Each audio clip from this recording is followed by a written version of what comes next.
As the latest season of Game of Thrones comes to an end, it's clear that the HBO juggernaut, which tells the story of feuding families in a fictionalized medieval Europe, has gone the way of The Wire before it and moved off the screen and into weightier arenas. A two-day academic conference about the fantasy epic will be held at the University of Hertfordshire in the UK next month, following on the heels of a similar Ohio State University event a couple of years ago. And on Monday night, the Libertarian Cato Institute in Washington drew together panelists from think tanks and the media to delve into the complexities and ambiguities of the show's politics. The panelists eased themselves in by giving their verdicts on the latest season, which, despite record viewing figures, was criticized for its breakneck pacing. "It's been much faster, much more plot-driven and much more cinematic," said Peter Suderman of the Libertarian Reason magazine. "At the same time, I think it lacks some of the nuanced, methodical character-driven pacing of previous seasons." Pop culture writer Alyssa Rosenberg of The Washington Post, a keen reader of the sprawling novels by George R.R. Martin the show is based on, said it made me feel foolish for having taken the texts seriously, most importantly for having taken seriously the idea that there was an underlying magical set of rules and structures that was supposed to be emerging over the course of the novels that would perhaps be surprising but would make the world of the show make sense. At the panel, WASNT there for TV criticism, and moderator Caleb Watney of the Free Market R Street Institute quickly steered them onto the thorny question of why Westeros, the imaginary continent where the show takes place, has seemingly endured 8,000 years of economic stagnation. "The last major economic development that we're aware of is the invention of steel when the Andals invaded about 6,000 years ago," he said. "In the meantime, in the real world we've invented driverless cars, 2,000 years after the invention of steel." Why Alyssa Rosenberg during a Cato Institute debate on Game of Thrones. Photograph Cato Institute Westeros does have several factors that economic theorists and historians point to as slowing down growth, said Ilya Sorman of the Cato Institute. One is actually long-standing political unity. For hundreds of thousands of years the Targaryens dominated Westeros with a single unified state, and historically, competition between states, like in early modern Europe, for example, has been important to economic development. Referring to the cadre of stuffy, aged scholars in the show, he added the institution of the Maesters probably is a problem. They monopolize intellectual development and scientific thought. But Matt Yglesias of Vox felt the answer could be found in one of Martin's most distinctive and memorable images, the unpredictable seasons that can last many years and inspire the fatalistic warning of the first episode, "Winter is coming." Probably a huge amount of the savings and planning that exists is very narrowly focused on trying to preserve food for the winters, said Yglesias. It's hard to develop the kind of agricultural surpluses that would let you have cities and specialization of labor when you not only need to grow enough food to feed people but you need to grow enough food to feed people through an unknown, no harvest, 3, 4, 6, I mean we don't even know how long these winters last.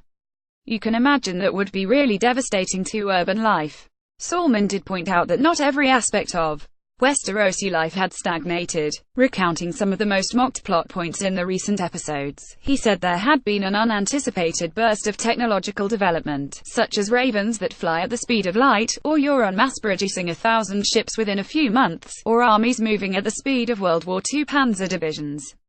The Second World War came up again when Watney asked whether Daenerys Targaryen, the Dragon Queen who has spent most of the series plotting to reclaim her crown, should have used her fearsome beasts to destroy the capital King's Landing and instantly end the war, a potential strategy Watney likened to the US's use of nuclear bombs against Japan.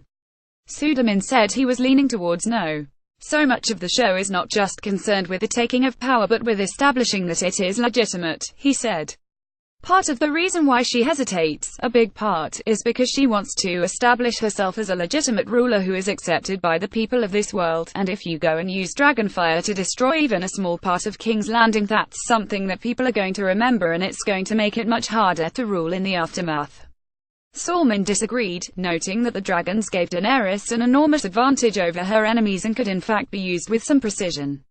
This is a sufficiently obvious strategy that a competent military or political strategist should have just suggested it to Daenerys and she should have readily agreed, he said. The only reason why they adopt Tyrion's overcomplicated plan instead is that that's one of the only ways to make this part of the plot interesting. The panelists during a Cato Institute debate on Game of Thrones. Photograph Cato Institute, but, he mused, perhaps there was a hidden feminist message here. Daenerys had been forced to leave behind her lover and best military strategist, Daario. He said, "Why are you leaving me behind? A king would have no problem bringing a mistress with him, so why should a queen have the same rights?" She's like, "No, I can't afford to do this. The nobility of Westeros would like it. I have to leave open the possibility of a political marriage. So because there's this sexist double standard that Daenerys has to accommodate herself to, many lives are lost." During the 75-minute debate, the panelists seemed to coalesce around the idea that the real problem in Westeros was that there was too much focus on personalities, and not enough on political institutions. "There's a lot of talk about breaking the wheel, but there's really little analysis of what the wheel is made of, what it would take to break it, and what you build in its place," said Rosenberg. Salmon agreed. "It seems like Daenerys thinking about what that system will be like hasn't progressed beyond I will be on the throne and I will not be a bad person like my father was, like Cersei is, like these other people are." But he felt that our own world was not immune to that sort of thinking. You can see it even today in liberal democratic societies where candidates promise us things like "I will bring change you can believe in," or "You give me power, I only can do it, it'll solve your problems." That's a better and easier campaign strategy than "I will build some good institutions." That doesn't fit into your 30-second ad very well. Nevertheless, the show has long led viewers to expect a conclusion where one of the lead characters ends up sitting on the Iron Throne, the royal seat of power forged from melted swords. So who most deserved to sit on that uncomfortable-looking chair? Iglesias made the case for the Night King, the show's icy arch-villain, the leader of an implacable army of zombies that some have claimed is a metaphor for climate change. "It's possible that the Night King is going to come down to King's Landing. He's going to raise a lot of the points that we have here," said Iglesias. "You know, you guys need to really think about the structure of your society.